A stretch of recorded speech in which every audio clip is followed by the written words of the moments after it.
COVID-19 is one of the biggest crises of our time. It has impacted every single one of us, shaken our social systems, and disrupted every sector of our economies. The automation of work, combined with the global recession, led workers to lose their jobs at an accelerated pace compared to previous years. And this trend is expected to continue.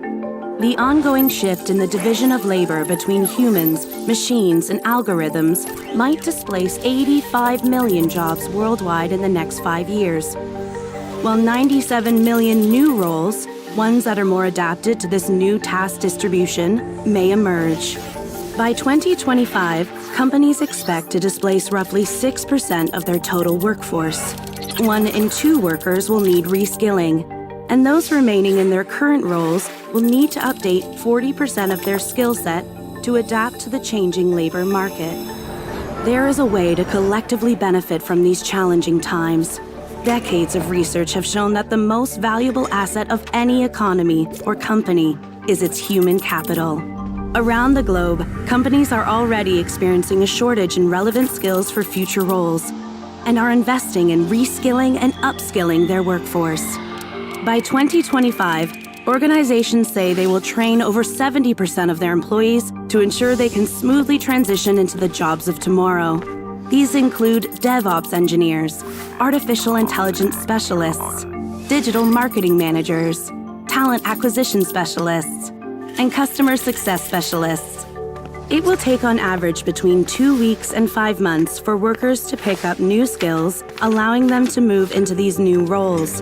But data shows they won't need to have the perfect skill set to start transitioning.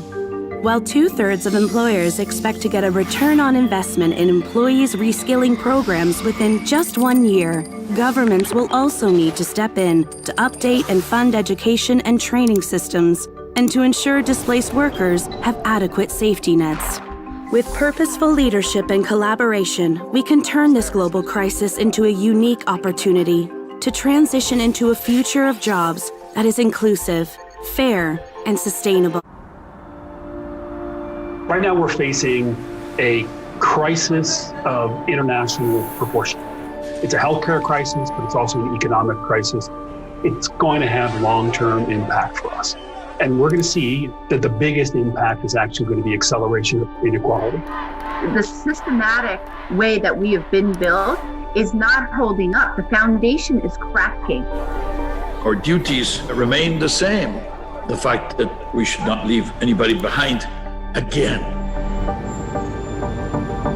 Many organizations have seen what the impact is of a sudden crisis and how we're able to better navigate this crisis today with the help of technology. And that means the reskilling and upskilling of your own workforce.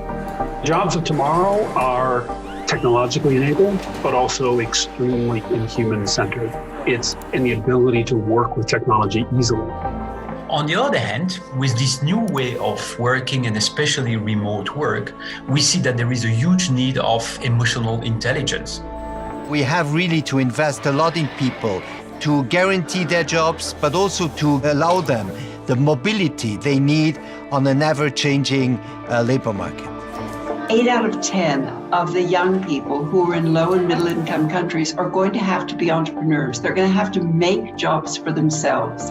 Having creative curriculums and teaching creativity is enabling your learners to have transferable skills, resilience, mastery, collaboration, asking questions, why, how, when. This is what they need in order to thrive in any profession which they choose. The moment you incorporate marginalized segments of society, it changes the product offering, it changes the way that we think about supply chains. When you cater to the margins, the positive externalities in economic terms are pretty enormous. It is critical that leadership understand that the burden of responsibility of driving change starts at the top of the organization, so that corporations can give back to the communities, make them more resilient as we deal with these issues around both economic and racial inequality. We need men and women leading the recovery, because there is no way we can ever think that a world that is led by men is a world that is good for everybody.